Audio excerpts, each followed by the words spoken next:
I'm Edie Lush here with Hub Culture at the Transition Monaco Forum.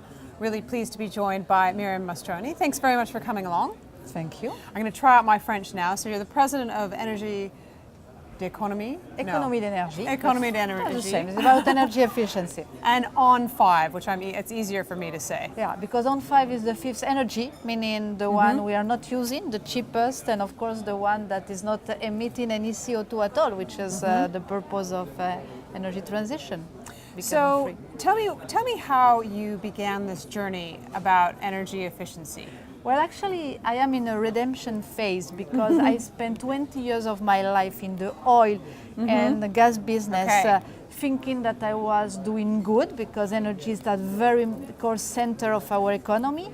And back to 2004, I started realizing that we were over-consuming and that it was time to help our customer to save energy, especially because I was thinking that it would be worse to have them more loyal, more time, even if they were consuming less. And all started that.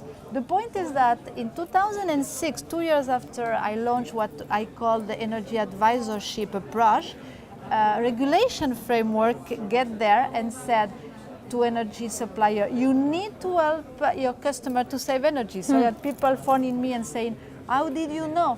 And actually at that stage I thought, I'm losing my competitive advantage and all what differentiate my company.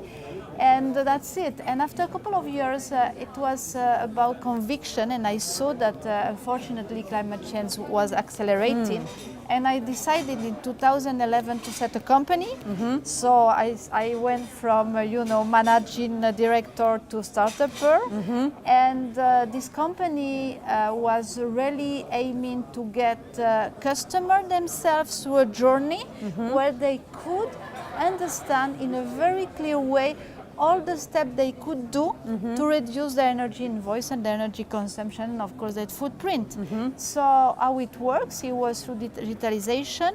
We are now working on 85 platforms, all digital, and it's the company I started up actually is answering all the questions of a customer, from how can I reduce my energy invoice to how I can change my behaviors to save energy.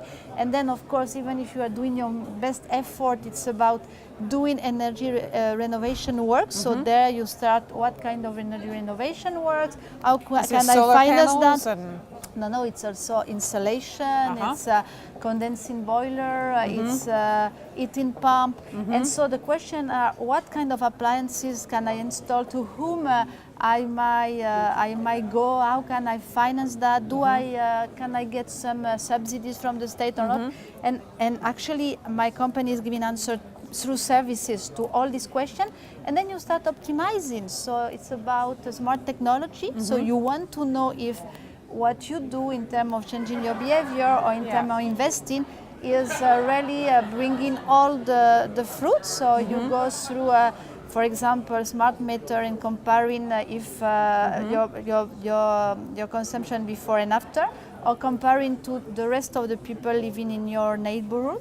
And then eventually you can even end up self-producing your own energy through solar panel. So once you get through all this journey, you change from a simple user that was at the very end of the supply chain of the whole traditional world, you turn into a consumer, eventually prosumer. And it worked very well because Economie d'énergie started with 10 people 7 years ago. Today is 200 people working in young people, so 32 years old, and half women, half men, because I suffered a lot in my previous experience. I was the only woman on the top 100, of the guys there. So, and I think I learned a lot, and it gave me a lot of hope, because one of the results we have is that we get through 500,000, so 500,000 works renovation work. So of course it's good because all this renovation work we can appreciate for any single of them the number of kilowatt per hour that are going to be saved and the CO2 that is not going to be emitted. And of course, that give a green value to the household when we are talking about household. Let me ask you, how important is government regulation? Well, it's important because it can speed up the process, and it's very important to speed up because when I started thinking about climate change in 2003, we're thinking that the issue would happen in 2050 or 20 in the 22nd century is not like that at all. Now we know that there is an urgency and it's going much faster than we can even imagine in our worst scenario. So of course a government can speed up the process, and if I wouldn't have the current regulation framework I'm working with, we would have result divided by 2 or 40% of what we get thanks to a good environment.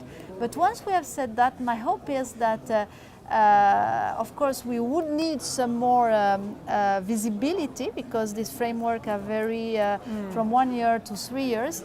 But the market of optimizing, renovating, improving is there, and it's true for housing units, it's true for B2B because it's part of their competition, their competitiveness to save energy, and it's true overall from the green economy, and we can think in terms of green growth, which is something new we see happening with investors, for example.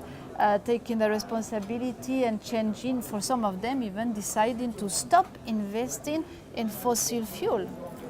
Miriam, thank you very much for stopping by the Hub Culture spot here at the Transition Monaco Forum, and I'm Edie Lush. Thank you.